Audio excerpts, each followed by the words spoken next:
Guys, ingat gak? Biasanya kalau pagi-pagi di Natal, itu pasti diawali sama dua hal, yaitu bangun tidur dan juga mandi. Contohnya kayak Koko nih.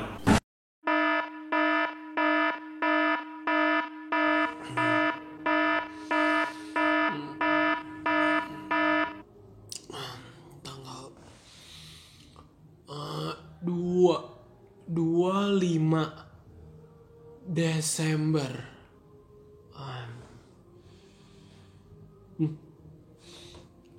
25 Desember 2020 Natal.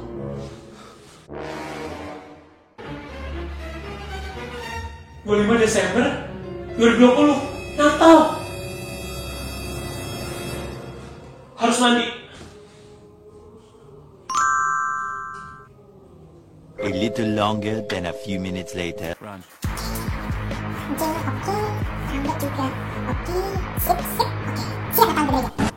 Tapi guys, tahun ini kan ada corona ya. Timi mau kemana kamu? Ya, ke gereja lah. Kan Natal hari ini, tanggal 25 Desember. Kan lagi corona. Betul juga.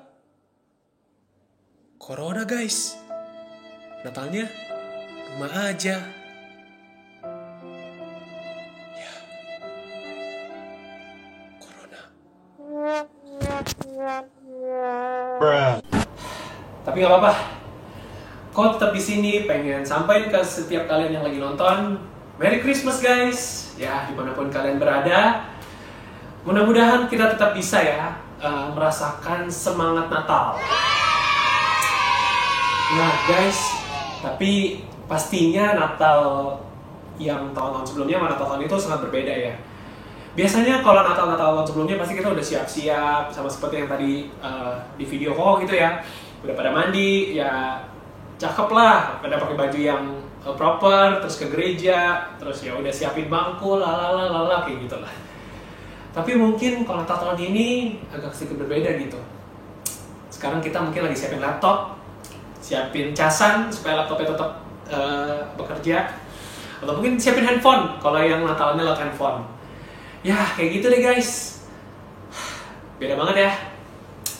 Tapi satu hal yang penting sih, Koko pribadi masih tetap bersyukur gitu, kita masih bisa ngerayain Natal.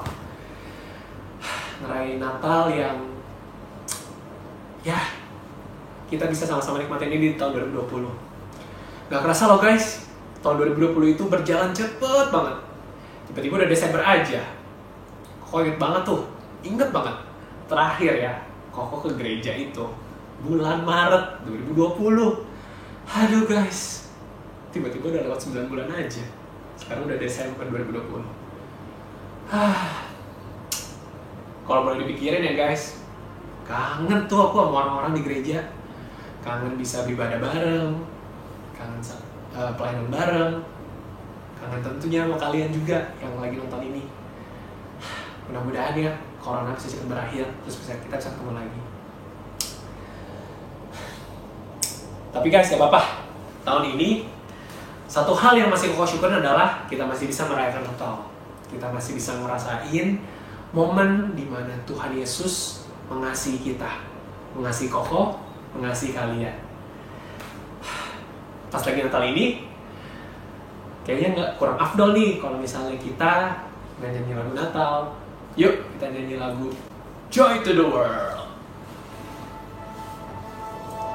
Kita nyanyi bareng-bareng ya guys, dimanapun kalian berada saat ini. Mari kita sama-sama nyanyikan pujian ini, Joy to the World.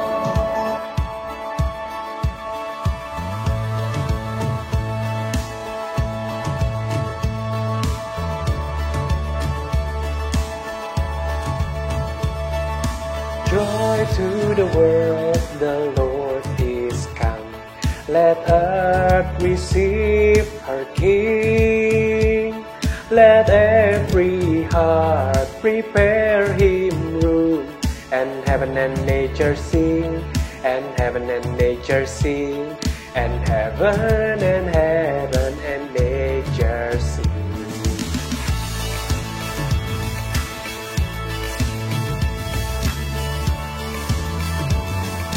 Baik, yang kedua guys.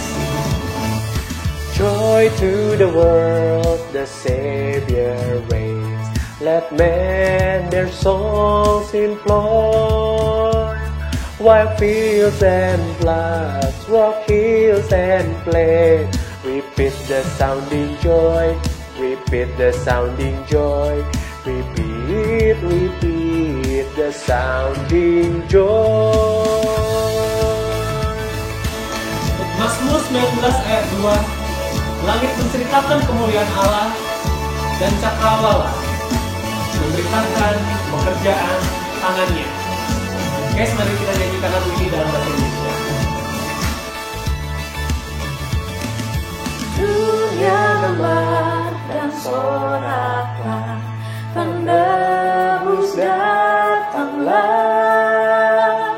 lihat ibu kepadanya, sekalian nyanyilah, sekalian nyanyilah, sekalian orang bernyanyilah, Sekalian nyanyilah,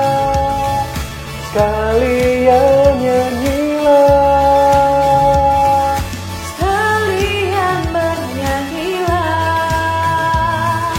sekalian nyanyilah. Oh, Dunia gemar yang sorakkan, najawilah hilang, segenap alam dan makhluknya, sembahkan pujian, sembahkan pujian,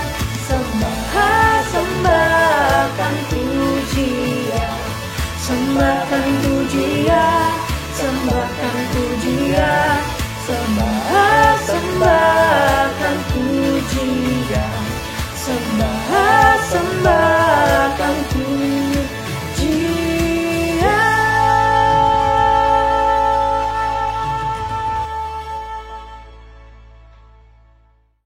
Guys, saat ini komo aja kita untuk merenungi dua hal penting di dalam momen Natal. Yang pertama, momen Natal mengingatkan bahwa kita adalah manusia berdosa dan kita butuh pertolongan Tuhan. Lalu yang kedua, momen Natal juga mengingatkan kita bahwa Tuhan memilih untuk mengasihi kita, manusia berdosa, dengan cara datang menyerahkan hidupnya bagi kita. Guys, dalam beberapa detik ke depan, mari sama-sama ambil waktu untuk mengaku dosa pribadi kita di hadapan Tuhan. Kok ajak kita sama-sama terbuka, jujur kepada Tuhan atas dosa-dosa yang sudah kita lakukan. Mari ambil 20-30 detik ini guys, untuk sama-sama jujur di hadapan Tuhan. Dan tenanglah, Tuhan tetap mengasihi meskipun kita sudah melakukan dosa. Mari akui dosa kita di hadapan Tuhan.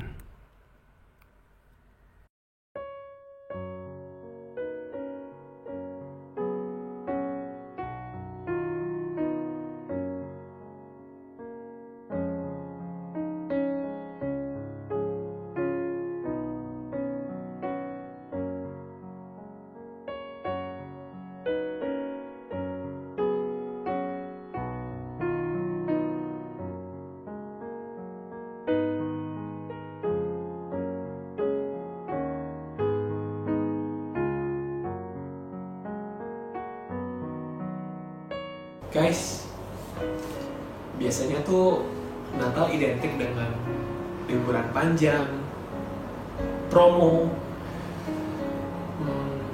kesenangan, liburan buat yang sekolah.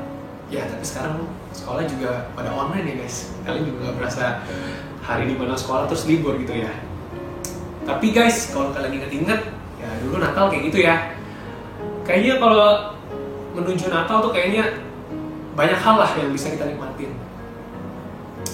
Tapi satu hal sih guys, yang Koko pengen kita sama-sama melihat gitu, yaitu soal Natal pertama guys. Ya teman-teman juga pasti tahu, dan kalian semua juga pasti tahu ceritanya tentang pas Yesus lahir itu seperti apa. Bukan suatu hal yang mudah guys. Di tengah dinginnya malam itu, di tengah kesakitan yang harus dialami sama Maria, dan di tengah keadaan yang sangat tidak nyaman gitu ya, di kandang hewan, di situ Tuhan Yesus lahir. Dan guys, Tuhan lakukan itu semua untuk kasih-Nya kepada kita, untuk Koko, dan juga untuk kalian. Koko berharap kita semua yang di sini bisa menyadari satu hal, bahwa kita adalah orang-orang yang dikasihi oleh Tuhan, Sang Juru Selamat kita, Sang Pencipta kita. He made a way in a manger.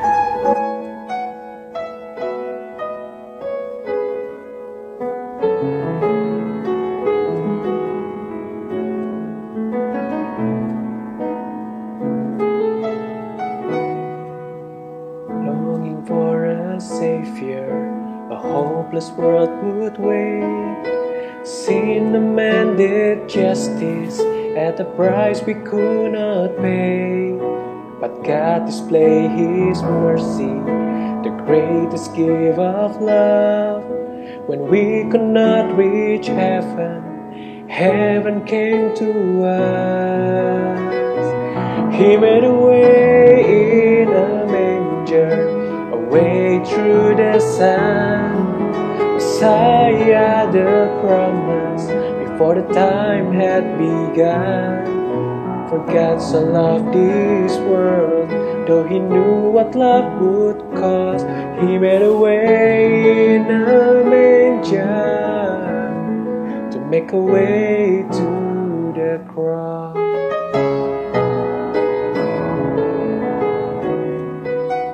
Bethlehem, a stable, became a throne of grace, as God Himself, our Savior, drawing near to take our place. His mother smiled in wonder, the shepherd stood in awe. The sacrifice of heaven lay sleeping in the straw.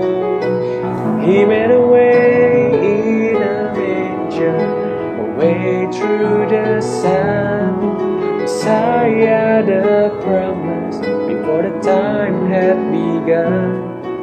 For God so loved this world, though He knew what love would cost. He made a way in a manger to make a way to the cross.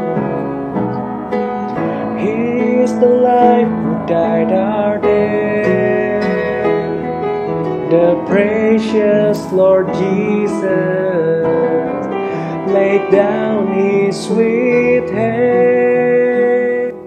Away in a manger, no grave for a bed, the little Lord Jesus laid down His sweet head.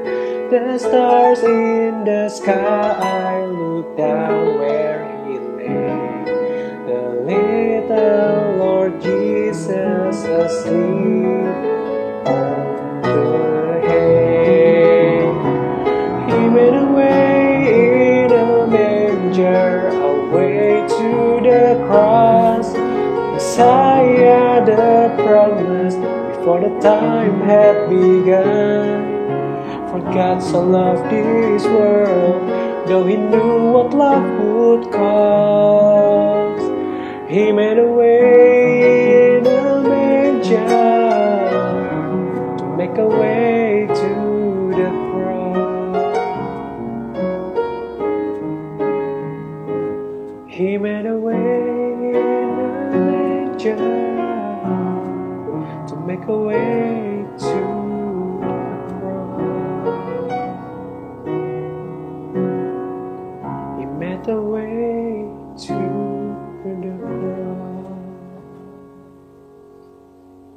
10 seconds later.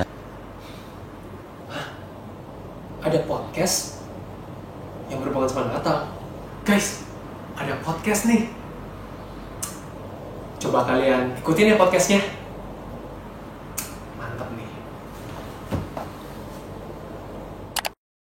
Where is the door? 5, 4, 3, 2, 1, action. Andrianus. Hai, An. Halo Cikori. Apa kabar lu, An? Wah, puji Tuhan baik. Puji Tuhan baik ya, sehat ya? Iya, sehat. Thank you udah ngundang ke sini. Iya. Thank you. Terakhir kita ketemu kapan ya, An ya? Ya tahu 1 tahun yang lalu kali ya. Waktu itu Tahun kita yang- ketemu di acara apa itu ya? Ada dah daerah Season City waktu itu kita Iya. terakhir ketemu. Gue inget banget. Gue ajak si Farel ya. Iya, Dia masih bayi. Masih bayi, masih didorong-dorong waktu itu ya. Sekarang udah ngoceh. Udah bisa panggil mami dia. Udah panggil mami. Iya nih. Thank you banget nih buat kehadiran lu, An. Ya, sama-sama. Nah, hari ini kita mau bahas tentang satu tema yang kayaknya temanya sih cukup umum. Justru karena keumuman itu tuh mau dibahas. Nah, temanya itu Jesus Our Salvation. Lu tau gak sih, An, artinya apa? Yesus keselamatan kita. Ya, Yesus keselamatan kita. Nah, menurut lo itu Yesus keselamatan kita itu konsep kayak gitu tuh masih relevan gak sih dengan kehidupan kita hari-hari ini gitu? Ya, kehidupan kita yang denger-denger. Iya, kalau kita waktu pertama kali denger tema ini kayak semua gereja pakai ini ya setiap Natal gitu ya bahas ini. Tapi ternyata kalau dipikirin lagi ini amat sangat relevan karena ya memang kebutuhan kita manusia berdosa sepanjang masa itu kan keselamatan gitu. Jadi ini kalau ditanya relevan atau enggak sangat relevan untuk terus dibicarakan, untuk mengingatkan kita, apalagi kan di zaman-zaman hari ini kayak semua manusia bisa lakukan gitu ya dengan segala kecanggihan teknologi gitu. Nah, tema ini mengingatkan kita walaupun lu bisa lakukan banyak hal tapi ada satu yang nggak bisa kita lakukan. Wis, Ya, ini. mantep banget. Bicara An. keselamatan ini ya, yaitu Yesus itu.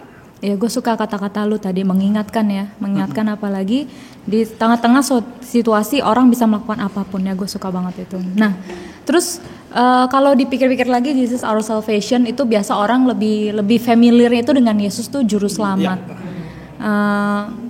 Apa sih artinya Yesus juru selamat? Iya, kalau bahasa Indonesia kan jelas ya ada kata selamat ya, mungkin juru selamat tuh orang atau pribadi yang kemudian kan menyelamatkan. Coba gue bayangin gini ya, kalau kita nonton film superhero nih, superhero ya jelas dia adalah penyelamat. Dia akan datang kalau ada masalah kan, ada orang yang perlu ditolong dia datang, dia selesaikan. Tapi kalau superhero di film-film itu kan, setelah misinya selesai, yang diselamatkan itu berhasil diselamatkan kan selesai ceritanya. Nah, waktu bicara Yesus juru selamat, dasarnya sebenarnya sama. Yesus datang ke dalam dunia kan karena ada problem. Ada masalah. Dialah pribadi yang menyelamatkan itu. Tapi bedanya Yesus kemudian dengan superhero yang digambarkan di dalam banyak film adalah kalau superhero kan cuma selesai, yang gue tolong selamat selesai. Yesus tuh nggak sampai di situ. Kan kita lihat nanti Yesus lahir menebus dosa manusia, selesai nggak ceritanya? Enggak. Dia naik ke surga, tapi kan dia janjikan penghiburan, penyertaan sama kita. Jadi waktu bicara Yesus juru selamat tuh sebenarnya jangan cuma mikir bahwa ya Yesus nyelamatin saya dari dosa selesai. Nggak sampai situ sih. Nggak sampai situ. Berarti sampai mana? Ya termasuk dalam kehidupan kita sehari-hari. Gitu. Penyertaan Yesus itu juga bagian dari bahwa Yesus itu juru selamat kita. Penyertaan Yesus dalam maksudnya situasi kayak seperti gimana gitu? Ya contohlah kita sekarang lagi dalam kondisi pandemi ini. Meyakini Yesus juru selamat artinya dia juga yang menyertai kita, menolong kita di tengah-tengah banyaknya orang yang terpapar virus. Hari ini kita masih tetap diberikan kekuatan. Ya tentu kita nggak bersyukur untuk orang yang kena virus. Tapi kalau kita lihat sampai hari ini kita masih bertahan, itu juga bagian bahwa Yesus tuh menyertai. Yesus tuh juga juru selamat. Sampai hal kecil gitu. Sampai hal kecil ya? Oke. Hal kecil kayak apa tuh? Ya hal-hal yang kita lakukan tiap-tiap hari lah gitu. Kita keluar rumah kemudian bisa bebas dari bahaya kayak gitu. Itu juga kan pertolongan Tuhan. Nah, itu bagian dari Yesus juru selamat kita. Nah, dari tadi gue tuh ngomongin lu juga ngomongin selamat Yesus menyelamatkan. Nah, gue pengen pertajam nih, siapa sih sebenarnya yang diselamatin? Ya, kita manusia lah. Kita manusia. Siapa? Semua.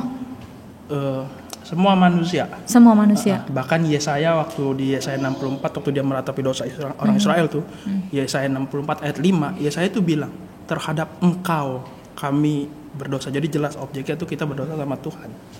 semua manusia ya. Kalau begitu, misalnya nih kalau tadi kan lu bilang semua manusia, berarti apakah itu juga termasuk misalnya kayak bayi yang baru lahir gitu, atau bahkan bayi itu belum sempat dilahirkan gitu? Ya kata semua manusia berarti mencangkup semua orang termasuk bayi gitu. Pernah dengar nggak ada yang mengatakan gini, bayi itu baru lahir seperti kertas putih. Iya. Nanti kehidupannya lah yang mengotori. Nah, gue kasih contoh, nggak ada kertas tapi ini ada tisu nih gue siapin. Ya orang biasa tisu kan buat bakar hipnotis ya. Gitu ya. Kan tisu ini kan putih nih, katanya orang kalau lahir tuh seperti kertas putih gitu. Nanti kehidupan yang dia jalani tuh seperti coretan-coretan yang mengotori gitu loh. Jadi kotor dia gitu kan. Lu coret dong. Ini kan kotor gitu. Ini kehidupan ini kejahatan dia gitu. Jadi kotor tapi sebelumnya dia putih gitu. Kan ada yang mengatakan gitu. Nah, orang yang mengatakan itu lupa bahwa kertas ini kan putih gitu. Tapi kertas itu asalnya dari mana? Ya dari pohon kayu iya. Itu udah kotor. Itu. Kertas ini putih, berani nggak lu kasih anak lu untuk makan? Enggak. Karena tahu kan itu tetap kotor walaupun nggak ada coretan kan? Iya, karena itu bukan makanan juga. Iya, itu juga bukan makanan jadi iya juga ya. Tapi tetap orang kalau anak kecil megang kertas yang walaupun itu nggak ada coretan tetap kan cuci tangan kotor. Ya kan dia tahu kertas itu naturnya memang kotor gitu. Asalnya aja dari kayu gitu. Sama kayak manusia ya gue rasa walaupun dia masih kecil, masih bayi, belum bisa memaki orang, belum bisa mencuri, natur dosa itu tetap ada kok dalam diri manusia. Jadi waktu dikatakan semua manusia, termasuk bayi pun sebenarnya kita punya natur. Paulus kalau nggak salah pernah mengatakan bahwa karena dosa satu orang gitu, akhirnya kan semuanya dampaknya itu kita punya dosa itu. Oke. Nah, diselamatkan dari apa dan kenapa harus Yesus yang menyelamatkan? Paulus pernah bilang upah dari dosa ujungnya adalah maut, mati kekal. Dari situlah kita kemudian diselamatkan. Nah, kenapa Yesus? Kembali lagi ke tadi bahwa semua manusia itu jatuh dalam dosa. Nggak mungkin orang berdosa menyelamatkan orang berdosa dong, ya kan? Maka perlu ada satu pribadi yang nggak berdosa untuk menyelamatkan yang berdosa. Harusnya kita yang dihukum, tapi harus ada penggantinya yang nggak berdosa, dan itu cuma ada pada Yesus. Makanya dia datang sebagai manusia. Dia 100% Allah, 100% juga manusia. Dan kalau kita melihat kelahiran Yesus, itu kan berbeda dengan manusia pada umumnya gitu. Maria nggak mengandung dari hubungan suami istri seperti itu. Jadi kandung daripada Roh Kudus itu pertama. Yang kedua, sepanjang kehidupannya kan Yesus memilih untuk tidak berdosa. Jadi hanya dialah yang kemudian memang bisa menggantikan kita, nggak ada yang lain, pribadi yang lain. Oke, tadi kita udah ngomongin tentang Yesus Juru Selamat, terus diselamatkan dari apa, dari dosa, dan kenapa harus Yesus yang menyelamatkan gitu ya.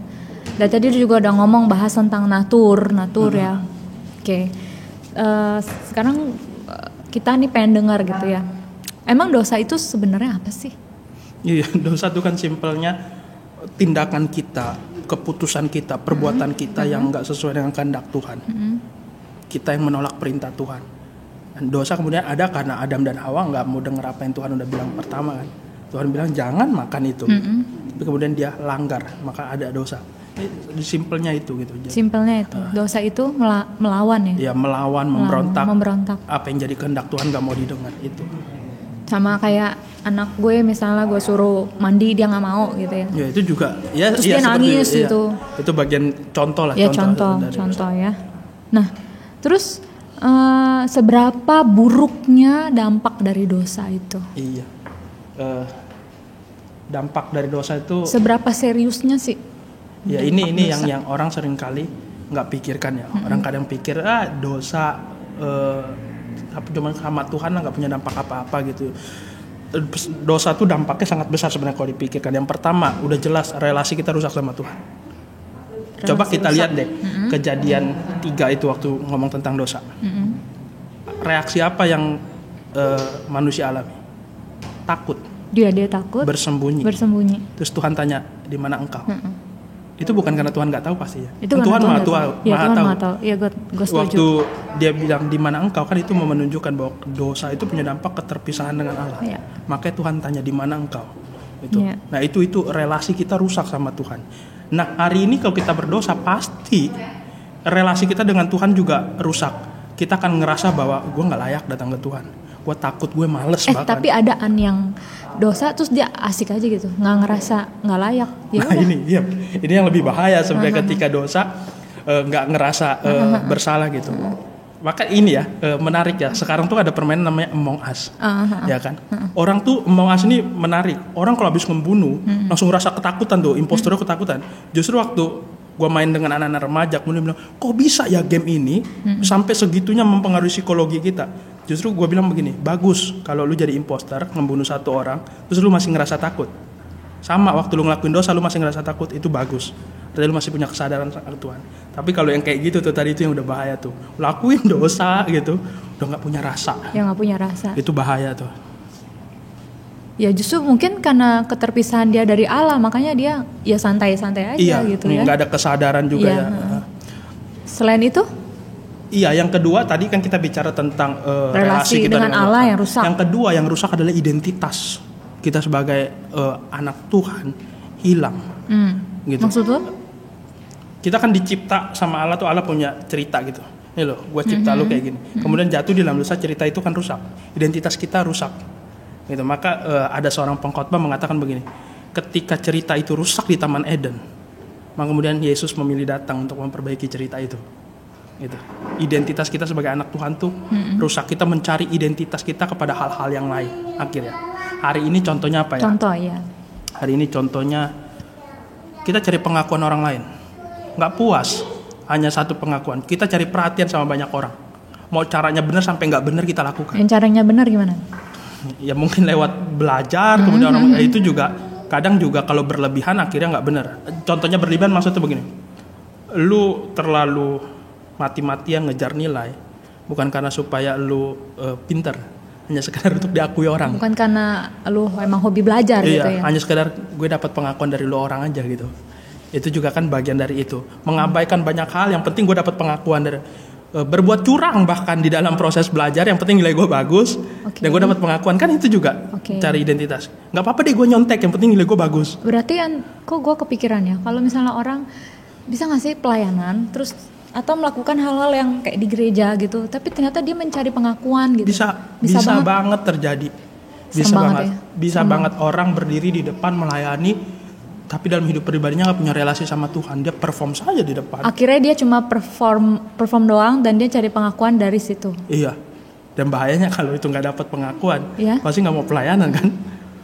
Atau misalnya aja kalau dia belum dapat pengakuan, justru dia makin gigih tuh. Bisa jadi. Dia terus kejar gitu pengakuan itu. Ya itu tadi, mau caranya benar, mau cara yang nggak benar, yang penting gue diakui. Cara yang nggak benar gimana? Cara yang nggak benar, ya tadi salah satu contoh yang gue bilang, nggak apa-apa deh nyontek gitu, yang penting gue dapat pengakuan gitu. Nggak apa-apa deh gue nggak punya nggak maksudnya kalau di dalam pelayanan ya, nggak apa-apa gue kurang-kurangin itu waktu berdoa. Yang penting gue latihan nyanyi nih gitu. Padahal kan yang penting di dalam persiapan pelayanan juga mempersiapkan hati, berdoa gitu. Tapi rela tuh, nggak apa-apa lah, itu mah nggak penting. Orang nggak akan tanya kan, lu udah berapa kali berdoa sebelum pimpin pujian? Yang penting suara gue bagus. Oh itu kan cara-cara nggak bagus juga sebenarnya. Mencari pengakuan kayak terus ya PHP kayak gitu, mempermainkan perasaan orang hanya untuk sekedar mencari perhatian orang kayak gitu kan banyak banget yang kayak gitu. Iya. Tapi emang enak sih kayak gitu. Iyalah, diperhatiin orang, ya kan? Ada satu pengalaman, kan gue melayani di sekolah juga, melayani siswa di sekolah. Jadi tahun lalu ketika mulai pelayanan KTB itu, tahun lalu KTB siswa, datang beberapa anak, langsung cerita tuh, tahu nggak Pak, saya jadian loh sama dia, baru kelas 7, jadian, berapa lama? 3 hari Pak, selama MOS. Terus temennya, iya Pak dia hebat gitu. Itu anak-anak remaja tuh cari pengakuan lewat itu gitu. Gue punya pacar nih, gitu. Nggak penting, cuma 3 hari jadiannya. Yang penting dia pernah pacaran. Iya, itu kan bagian dari pencarian identitas gitu. Padahal identitas kita kan udah jelas sebenarnya. Kita dicipta dalam gambar rupa Allah. Kita ini anak Tuhan. Harusnya kita puas dengan identitas itu. Tapi karena jatuh dalam dosa, rusak ya. Jadi disorientasi. Iya. Kemudian selain pertama tadi kan lu bilang rusak relasi dengan Allah nih, yang tadinya baik, enjoy, jadi kabur gitu. Yang kedua identitas diri rusak. Terus ada lagi nggak? yang paling kelihatan tuh relasi kita. Tadi kan dengan Tuhan sudah, terus identitas dan ini relasi dengan sesama. Maka nggak heran kalau akhirnya sesama saudara bisa saling sikut menyikut, ya kan? Sesama teman bisa tipu menipu gitu. Iya, benar. Sesama manusia saling bunuh membunuh, hujat menghujat, itu kan rusak akhirnya. Rusak. Adam menuduh Hawa juga akhirnya menuduh ular, itu saling tuduh menuduh tuh. Kain dan Abel, saudara, bunuh membunuh setelah jatuh dalam dosa. Iya. Saudara kandung. Sekarang sih emang gila banget sih. Maksudnya kayak kalau kita ikutin berita-berita kriminal tuh, ya udah kayak di luar nalar ya nggak sih? Kayak orang tua melakukan hal yang enggak kepada anaknya sendiri. Gitu. Seorang yang harusnya ngelindungin tapi malah ngerusak. Iya. Dan ada juga loh anak yang bahkan ngebunuh orang tuanya, itu ada. Ada banyak, sering gue dengar. Ironisnya itu kalau mau ditelusuri ya itu sebenarnya dampak dari dosa. Oke, selain itu ada lagi? Dengan lingkungan ini juga sebenarnya punya dampak. Maksud tuh? Ya lihat akhirnya manusia seenaknya bahasanya tuh nggak peduli dengan lingkungan ini. Padahal kan alam juga diciptakan Tuhan yang harusnya kita juga punya tanggung jawab menjaga. Tapi akhirnya kita nggak berlaku baik terhadap alam ini. Simpelnya lah, buang sampah sembarangan, tebang pohon, ya kan, bakar hutan. Ini alam tuh betul-betul yang penting lu menguntungkan buat gua gitu, ya kan. Ya. Sebaliknya, eksploitasi alam. Nah sebaliknya ketika bencana alam juga menyakiti manusia, kan? Saling menyakiti juga deh ini gitu. Jadi kadang kita ngeliat ya, bencana alam nih, Tuhan lagi marah sama kita. Tapi kalau kita tuh ini juga dampak dari dosa nih. Kita juga nggak peduli kok sama alam. Hari-hari ini aja orang mulai peduli kurangin plastik, pakai sedotan. Tapi nggak signifikan. Iya, tetap aja di tempat-tempat tertentu plastik masih itu kok gitu kan. Iya. Nah itu juga bagian dari dosa sebenarnya yang perlu kita pikirkan. Jadi yuklah kita juga orang-orang yang ditebus, kita juga merawat. Ada yang menarik loh, ketika lu ngomong kayak gini tuh gue jadi teringat gambar-gambar hewan-hewan di laut itu yang mati karena plastik. Ya. Ternyata perutnya tuh penuh dengan plastik. Nah yang lebih menarik lagi adalah ketika waktu kita kena pandemi COVID kayak gini kan orang-orang mulai di rumah gitu ya. Penggunaan plastik itu memang ada berkurang, tetapi yang bikin gua kaget adalah bahwa sampah-sampah masker medis itu loh. Oh ya. Iya, masker medis itu benar-benar kirain udah nggak ada manusia lagi yang semuanya mengurangi kegiatan perekonomian, jadi plastik menurun. Ternyata nggak, masker medis itu jadi sampah. Jadi di laut itu ikan-ikan mungkin mereka makanin masker medis. Mungkin ikan juga bilang makanan apa nih gitu kan. Ternyata masker medis rasanya baru nih. Beda sama yang kemarin-kemarin kan sampah plastik gitu. Kerusakannya ada parah sih ya. Parah. Termasuk kan ketika nebang pohon dengan sembarangan untuk kepentingan pribadi, malah terjadi longsor, saling sakit menyakitkan kan. Manusia menyakiti alam menyakiti manusia gitu. Jadi lu mau bilang nih, dosa itu serius banget. Serius banget. Dosa itu kalau kita dari dampak yang gue sebutkan tadi ya, dosa itu bukan cuma lu rusak sama Tuhan gitu. Lu ke sesama lu, ke diri lu, selalu mencari identitas, lu nggak akan puas, lu bahkan bisa menyakiti diri lu demi pengakuan. Kan sedih ya ngeliat ini ya. Dan itu tadi kepada alam pun kemudian yang kita juga masih makan dari alam ini gitu kan, ikan segala macam pohon-pohonan, ternyata kita juga menyakitinya gitu, sebegitu mengerikannya. Ini yang perlu dipikirkan. Oke. Dan kalau begitu, kalau segitu seriusnya gitu ya. Oke. Apakah itu butuh solusi ya? Pasti dong. Kalau ini penyakit butuh obat pastinya. Kayaknya kayak benang kusut ya nggak sih? Betul. Orang udah berdosa ya udah terus yang dihasilkan ya itu ya dosa-dosa itu kan kira-kira. Pasti butuh solusi. Kan 3 masalah manusia katanya kan. Kejahatan, penderitaan, kematian. Oke. Manusia jahat. Itu pasti akan selalu ada. Selalu pertanyaan manusia sih tentang kejahatan itu. Kejahatan. Penderitaan kenapa nih? Ya betul. Terus kematian. Mau kemana gue setelah mati? Iya betul. Maka butuh solusi sebenarnya untuk menjawab itu. Makanya Jesus Our Salvation ini masih terus akan sangat relevan gitu. Lu mau denger tahun ini, tahun depan, tapi kalau mau direnungkan lagi itu akan jadi kebutuhan kita deh gitu. Dan dari tadi lu bilang bahwa solusinya tuh cuman Yesus ya. Apakah gak ada solusi yang lain?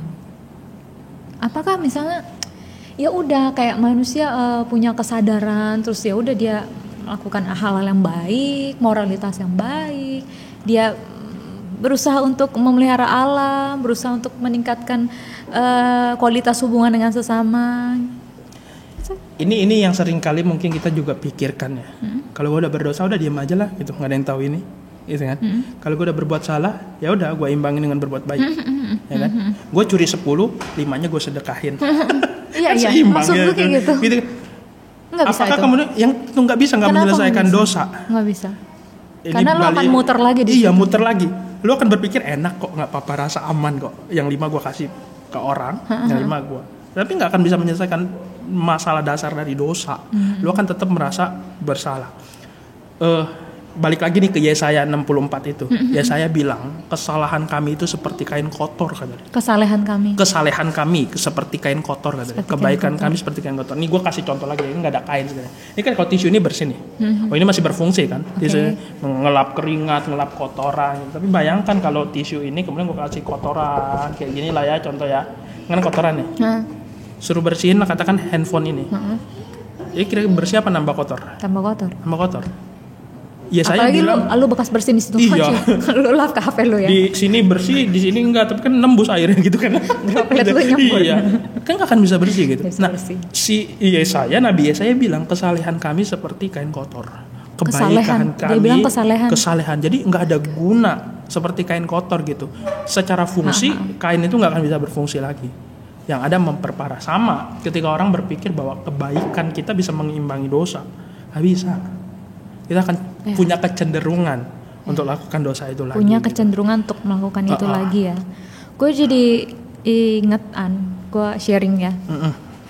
Kalau dari tadi lu ngomong tentang kecenderungan manusia untuk berdosa, terus nggak bisa keluar dari situ, solusinya cuma Yesus. Nggak bisa tuh orang memperbaiki moralitas dia. Gue jadi ingat waktu itu gue pernah tertarik sekali waktu baca sebuah penelitian sosial eksperimen. Ya dia ini seorang perempuan nih, dia tuh melakukan sosial eksperimen.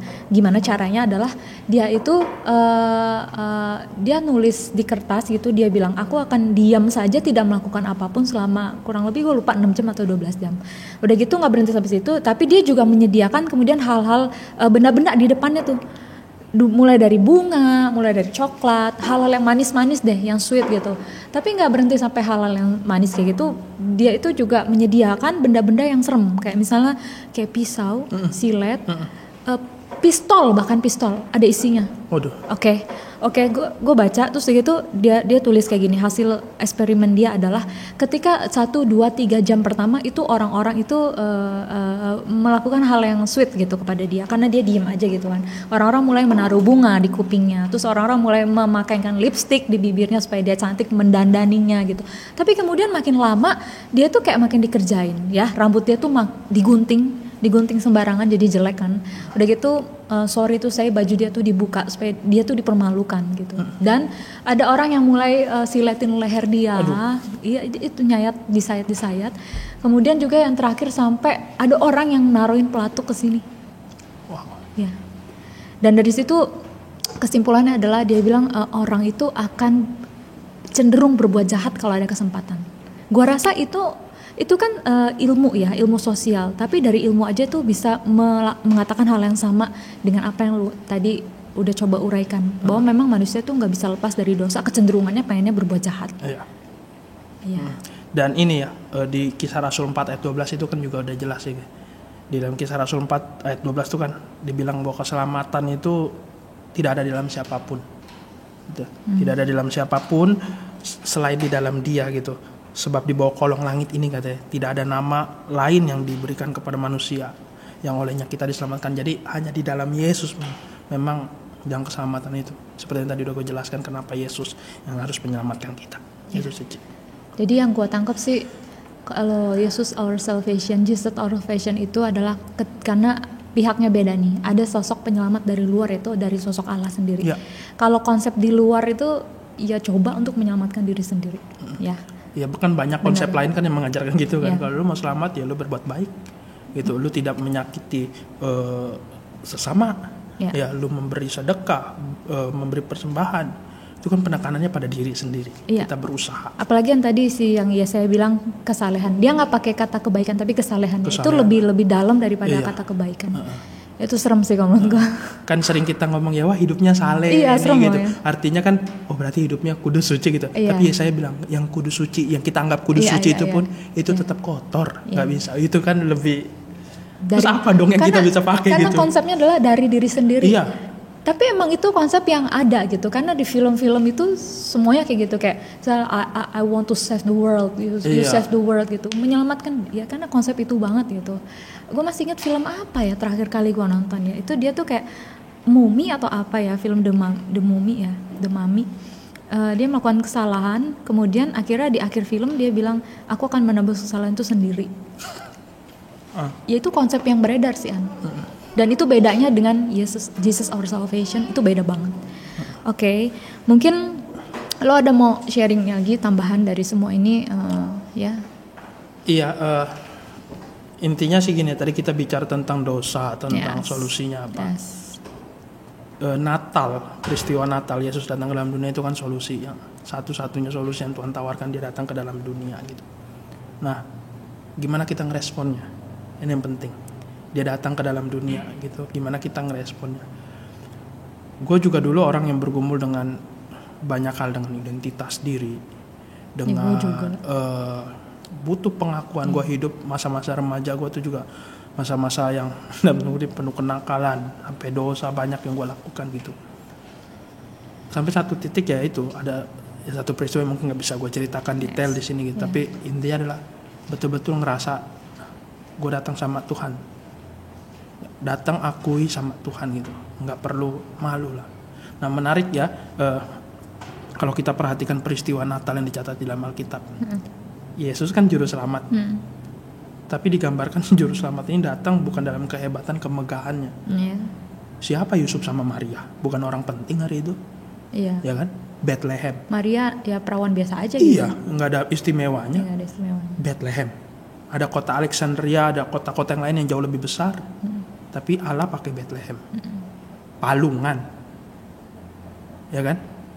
Terus mungkin ada di penonton kita mungkin belum tahu nih Palungan itu apa. Ya tempat makan hewan kayak gitu. Tempat makan hewan ya. Dibungkusnya kain lampin. Kain lampin. Kenapa gitu? Kadang gue berpikir sebentar. Si Maria terlalu, karena dia masih polos banget kali ya. Jadi gue kadang berpikir kenapa dia nggak bawa kain untuk bayi ya, karena kan dia udah mau siap lahiran, kok dia nggak siapin apalagi kain. Dia tahu ya perjalanannya kan jauh ya, harus ada prepare ya. Iya. Kain loh dia bawa kayak bekal gitu. Iya betul. Tapi memang kemudian itu ya, bukan karena Allah nggak mampu. Allah bisa memilih kota yang lebih besar, nggak bisa. Bisa. Allah bisa memilih orang-orang lebih dari Yusuf Maria, nggak pasti bisa. Lebih famous ya. Iya. Allah bisa nyediain tempat tidur yang jauh lebih hebat, nggak bisa. Nah, ini menarik nih. Satu pendeta, gue lupa namanya siapa ya, tapi gue inget pesannya dia sampaikan, dia bilang begini, kenapa Allah pilih Bethlehem? Kenapa? Supaya, kan itu kota kecil, supaya nggak ada orang yang kemudian berkata, lihat Tuhan pilih Bethlehem, karena kami kota besar. Oh gitu. Kami kota hebat. Supaya manusia nggak merasa berjasa sama Tuhan, makanya dia pilih yang kecil, supaya manusia ngerasain anugerah kota yang kecil. Kenapa Tuhan pilih Palungan? Sekarang gue berpikir Palungan itu bau nggak sih?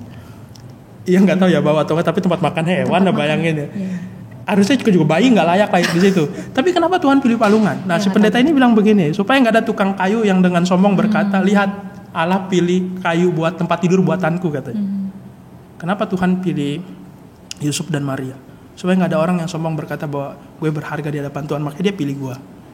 Jadi lihat peristiwa-peristiwa ini, Allah memakai hal-hal yang kecil kan. Kalau Allah bisa pakai Palungan, Bethlehem, maka kan pesannya adalah begini yang perlu kita tangkap. Nggak ada tempat yang terlalu menjijikan sampai Allah nggak mau datang di sana.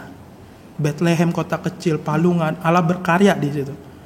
Maka kalau lihat hidup kita, nggak ada hidup yang terlalu buruk, terlalu berantakan sampai Tuhan nggak mau ubah, Tuhan nggak mau ampuni. Kalau dosa itu merusak, datang dan akui, Tuhan pasti bisa. Gue adalah orang yang mungkin kalau lihat ke belakang nih dulu gitu, mungkin orang lihat Aan remaja tuh akan berkata nggak punya masa depan ini anak. Terus? Ya, dalam banyak hal gitu. Mau lihat dari mana? Keluarga.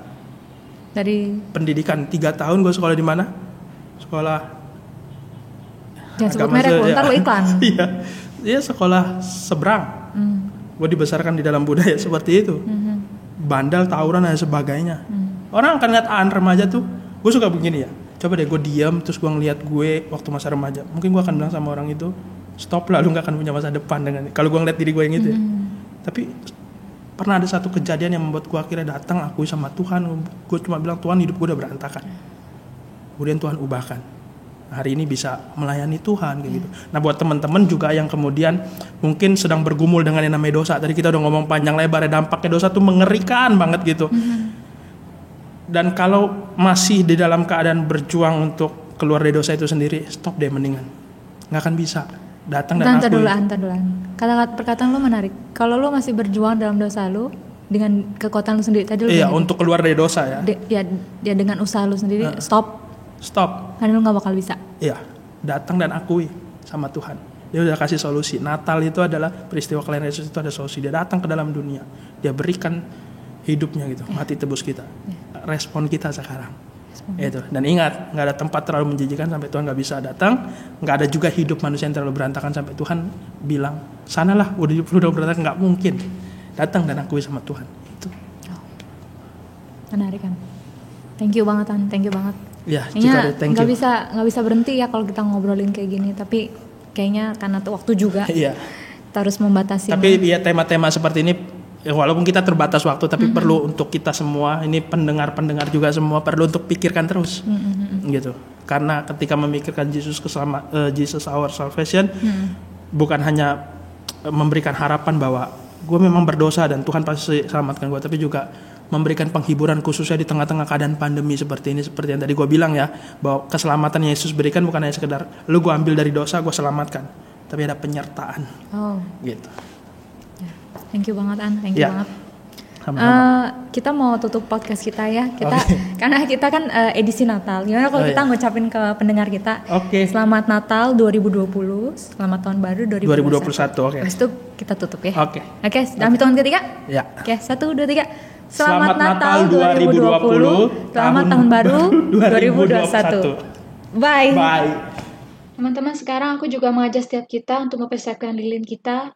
Lilin ini sudah ada di souvenir Natal dari sekolah minggu. Teman-teman bisa mempersiapkannya dan mari kita nyalakan.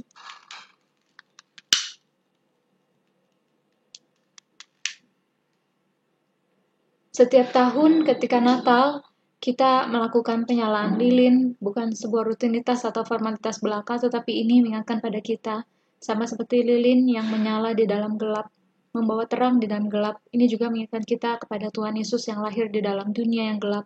Dia membawa terang, yaitu dirinya sendiri. Sama seperti lilin ini yang terbakar habis demi menerangi kegelapan. Demikian juga Tuhan mengorbankan dirinya supaya terang itu boleh ada di dalam dunia yang gelap ini. Ini biarlah mengingatkan kita makna Natal sesungguhnya. Walaupun Natal kali ini berbeda dari Natal-Natal yang sebelumnya. Tapi biar kita selalu mau ingat bahwa Natal itu bicara tentang Tuhan yang datang, memberikan dirinya supaya aku dan kamu beroleh hidup, beroleh terang itu sendiri. Saat ini juga aku mengajak setiap kita untuk menyanyikan pujian karena kita. Biarlah pujian ini kita naikkan dari hati kita, mengingatkan kita tentang makna Natal sesungguhnya itu kedatangan Tuhan. Waktu kecil kita merindukan Natal. Waktu kecil kita merindukan Natal, hadiah yang indah dan menawan. Namun tak menyadari seorang bayi telah lahir, bawa keselamatan untuk manusia. Waktu berlalu dan kita pun tahu anugerah yang besar dari Bapa yang relakan anaknya disiksa dan disalibkan di bukit Kalvari karena kasih. Karena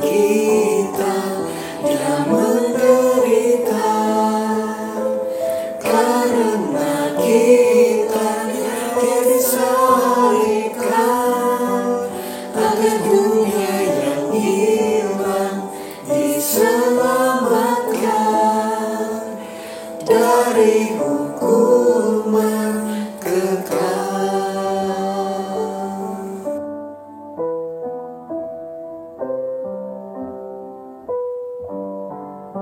Kita akan sekali lagi. Waktu pun berlalu. Waktu pun berlalu dan kita pun tahu anugerah yang besar dari Bapa yang relakan anaknya disiksa dan disalibkan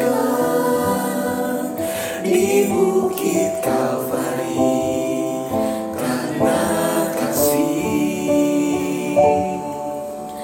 Karena kita dia menderita, karena kita dia disalibkan, agar dunia yang hilang diselamatkan dari hukuman kekal, dari hukuman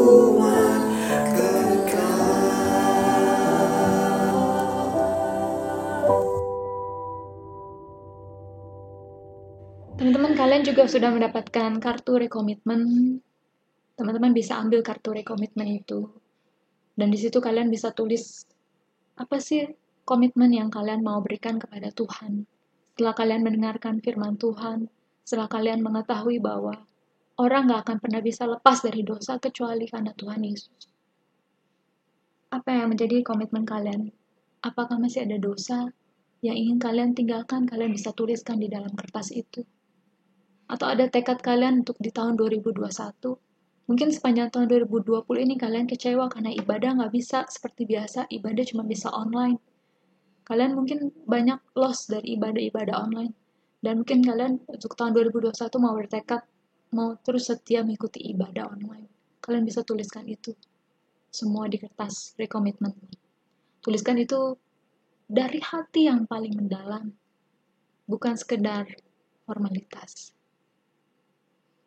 Aku akan berikan waktu 1 menit untuk kita menuliskannya.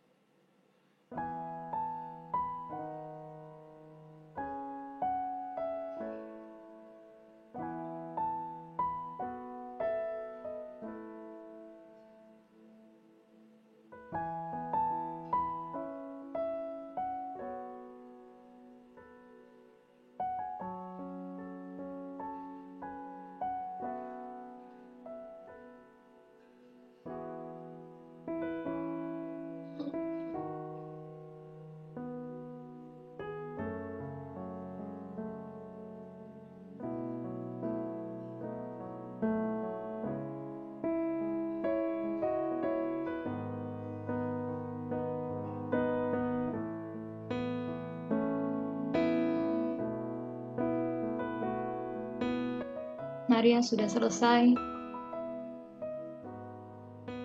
Kita sama-sama mau tundukkan kepala, kita mau angkat kartu komitmen itu di hadapan Tuhan. Gak usah bakal pimpin doa. Tuhan, saat ini kami datang ya Tuhan, membawa kertas rekomitmen di hadapan Tuhan. Apa yang telah kami tulis Tuhan, Engkau tahu itu Tuhan, itu keluar dari hati kami Tuhan. Tolonglah kami ya Tuhan. Saat ini kalau hati kami remuk redam oleh karena dosa ya Tuhan. Tuhan balut hati kami, Tuhan tolong perban hati kami Tuhan. Peluk kami Tuhan, berikan kekuatan. Dan ketika kami menuliskan kartu ini, komitmen-komitmen kami ya Tuhan, mungkin akan ada banyak pergumulan ke depan Tuhan. Ketika kami menjalaninya, kami melakukannya di depan Tuhan. Tapi kami percaya Roh Kudus yang akan tolong beri kekuatan untuk kami bisa menjadi pelaku firman Tuhan. Meninggalkan dosa-dosa. Dan juga untuk lebih lagi Tuhan di tahun depan ya Tuhan.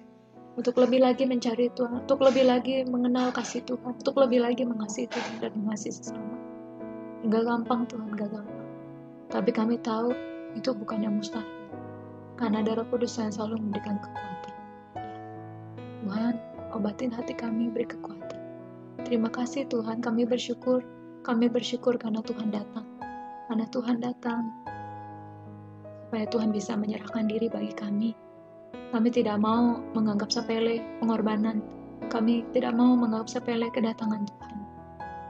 Biarlah kami adalah orang-orang yang menghargai apa yang telah Tuhan lakukan bagi kami.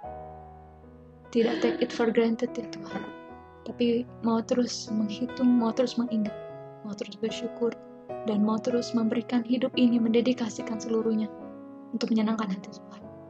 Di dalam nama Yesus kami berdoa, amin. Lilinnya boleh ditiup. Dan aku juga mau ingetin untuk teman-teman nanti bisa membawa persembahan kepada Tuhan dengan cara scan QR code yang ditampilkan di layar. Dan juga nanti untuk kedepannya bisa belajar untuk memberikan persembahan sendiri. Karena itu bisa lewat OVO, bisa GoPay, bisa ShopeePay. Jadi sama-sama belajar untuk memberikan persembahan. Gak perlu dititip mama papa, tapi belajar memberikan sendiri. Emang luar biasa ya guys, Tuhan kita. Ini sukacita Natal yang sesungguhnya. Kalau misalnya kita ngomongin tentang Natal, kalian pasti tahu dong satu lagu yang pasti kita selalu nyanyiin. We wish you a Merry Christmas. Itu. Oh, ajak ya, dimanapun kalian yang nonton saat ini, kita nyanyikan lagu ini. We wish you a Merry Christmas. We wish you a Merry Christmas. We wish you a Merry Christmas and a Happy New Year. We wish you a Merry Christmas. We wish you a Merry Christmas. We wish you a Merry Christmas and a Happy New Year.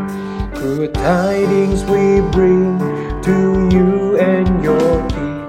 We wish you a Merry Christmas and a Happy New Year. Selamat Hari Natal, selamat Hari Natal, selamat Hari Natal dan Tahun Baru. Selamat Hari Natal, selamat Hari Natal, selamat Hari Natal dan Tahun Baru.